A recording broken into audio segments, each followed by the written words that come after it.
Module 12. Change Impact.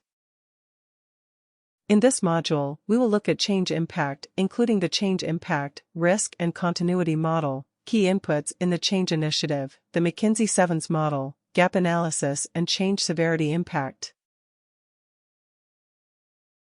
Change impact. Identifying and analyzing the impact of change is one of the keys to effective change management planning. It helps to avoid or at least minimize the disruptive effects and support the positive aspects of the change. When assessing the impacts, it is important to bear in mind that there is often an organizational Pollyanna effect. Viewing change management as an important risk management strategy is useful. Change impact, risk and continuity model. Planned organizational change intends to impact the business as usual aspects of the organization in some way or another. These impacts can be both positive and negative and can affect individuals, teams, business units, the organization as a whole, customers and other external groups. Change can create great disturbance and turbulence in an organization, and care is needed to balance managing the change and the ongoing task of managing the business. A comprehensive change plan manages the interplay between the planned change impacts, the risks of the organization not gaining the required benefits from change, and business as usual continuity. Those leading and participating in change, including people in key change roles, business managers and stakeholders, must work together to identify the full implications and potential impacts of change. Change impacts can be categorized in three ways. The intended change. The vision of the new world, the removal of barriers to get there, and the disruption to productivity while absorbing the change. This is the most important to understand and to plan for. Not only should we examine what is in scope, but also what is out of scope for the change initiative, as often this is in scope for the change plan. For example, there is a need to communicate to a business area that they will not be using a new system or receiving a process fix when they were expecting to. The unintended/unplanned outcome.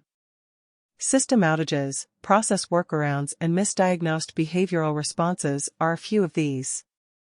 This is the category that can have the most long-term impact. It is important to understand that as the change initiative progresses, the unintended consequences grow. Constantly reviewing the unintended impacts with key stakeholders, and ensuring that decisions are being made with full understanding of them, is a key change management activity. The change management activities. The involvement of subject matter experts, S.M.Es, impacts business as usual, time spent in scheduled training, or in leadership change coaching. This is the easiest to assess and often how the change impact is articulated to a business area, as they are tangible and have an immediate effect. It is important that these are also explained in context of the planned and unplanned impacts. It is important to fully examine all impact areas, and to ensure that business leaders gain understanding and sign off on this understanding. As introduced earlier, it is common for businesses to underestimate the impacts of a change, often overstating the benefits at the same time, and the earlier they are understood, the less risk for the organization.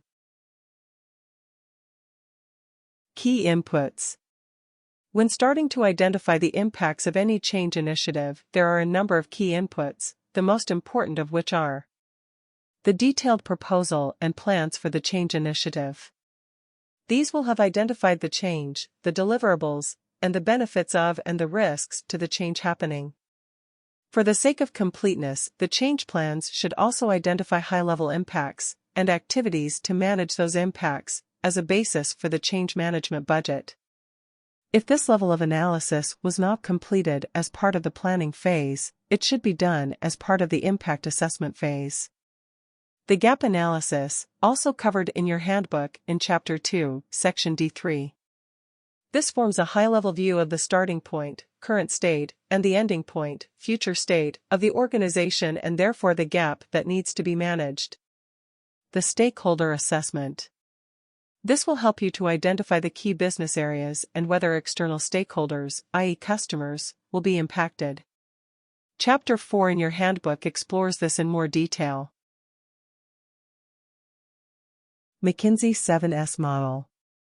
The McKinsey 7S framework is a management model developed by well-known business consultants Robert H. Waterman and Tom Peters. The model is most often used as an organizational analysis tool to assess and monitor changes in the internal situation of an organization. The model is based on the theory that, for an organization to perform well, 7 elements need to be aligned and mutually reinforcing. McKinsey 7S is one of a number of useful models that can be used as a guide to identify change impacts as they relate to the organizational and the implementation aspects of the initiative.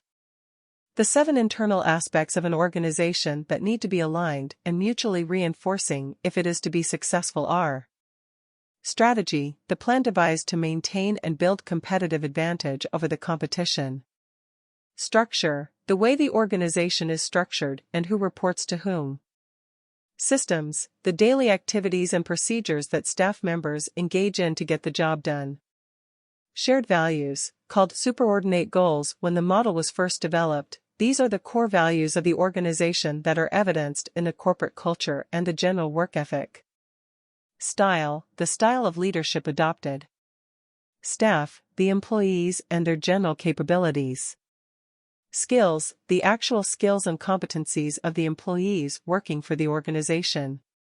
See figures 6.1 and 6.2 on pages 263 and 265 of your handbook for more detail. Gap analysis. The gap analysis process forms a high-level change view of the starting point, current or as is state, and the ending point, future or to be state, of the organization. Using the McKinsey model to assess the gap will help to determine the impact and the project or program activities that are involved in realizing the organizational strategy of the initiative. The 7S model can be used to understand how a change made in one area can impact the others, and what sort of realignment may be required to keep all elements of the organization productive. The gap analysis process forms a high-level change view of the starting point, current or as is state, and the ending point, future or to be state, of the organization. Using the 7S model to assess the gap will help to determine the impact and the project or program activities that are involved in realizing the organizational strategy of the initiative. The change activities need to support and address both the gap and the barriers to change. Using a formal approach such as this will help to identify impacts that may have been missed without looking at the organizational interconnectivities. For instance, examining the shared values element identifies that a cultural awareness and collaboration program will be required across internal and external teams. Stakeholder impact assessment. The stakeholder assessment looks at the scope of the change and identifies the key people and areas that need to be engaged to make the change happen. This assessment helps to assess the impacts at the next level of detail, the stakeholder impact assessment. Stakeholders can be both internal and external to the organization, and impacts can often extend further than initial assessment as more information becomes known. When looking to understand stakeholder impacts, it is often useful to work back from the end receiver of the change. Ask, who is the end receiver of the change, who supports them, and who supports this level? All of these have a role in the change and impacts that will need to be managed. If the scope is organizational-wide, it is often useful to look at the whole organizational structure and identify groups that are not impacted. Stakeholder impact assessment steps. Step 1. Conduct a high-level impact assessment, determine the likely level of complexity for each stakeholder/group and gain an early insight into the required level of investment in the change effort. Step 2. Determine the specific impacts on each stakeholder/group, use the McKinsey 7S model as a checklist.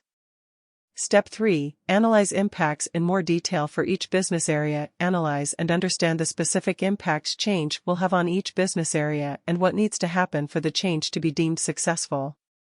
Step 4. Validation of stakeholder impacts. Assess and validate the stakeholder impact assessment with the involved groups, using change documentation, scenario tests and pilots, identify any unintended consequences of the change. Step 5. Assess the severity of change impacts determined in terms of complexity, coverage and overall impact for each specific stakeholder group.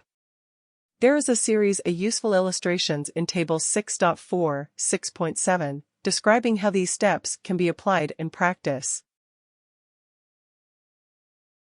Change severity assessment. The severity of the impact of change will depend on a number of things.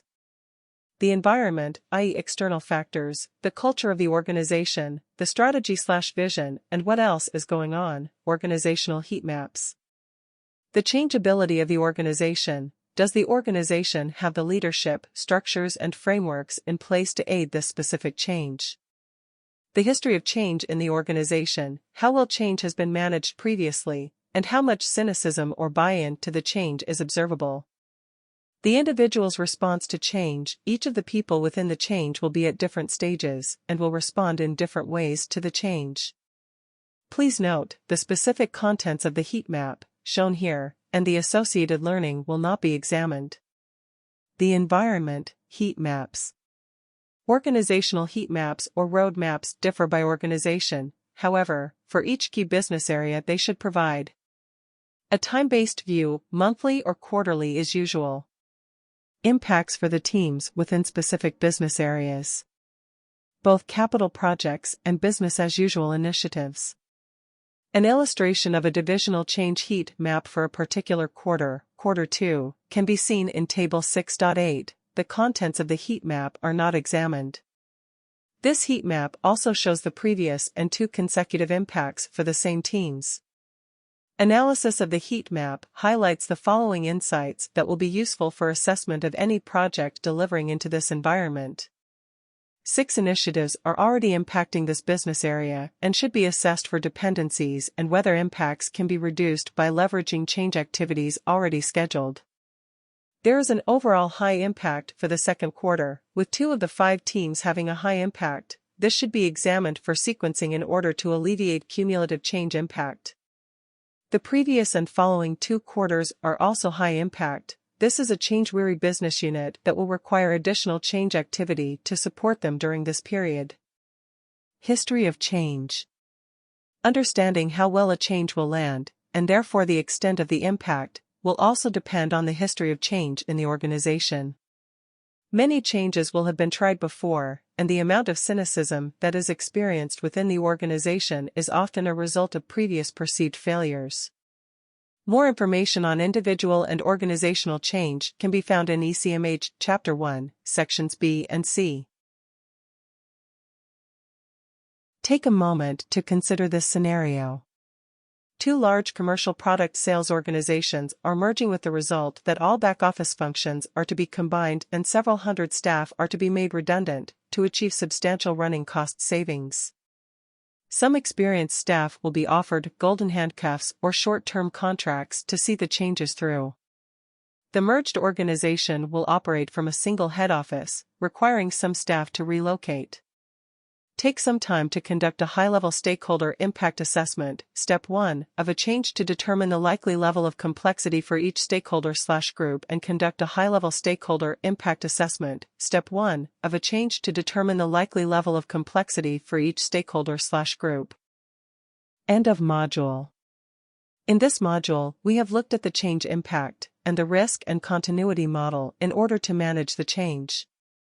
We have categorized change impacts, both the positive and negative. We have looked at change impact and the shareholder, and also the different levels of severity of the potential change. In the next module, we will be covering change readiness.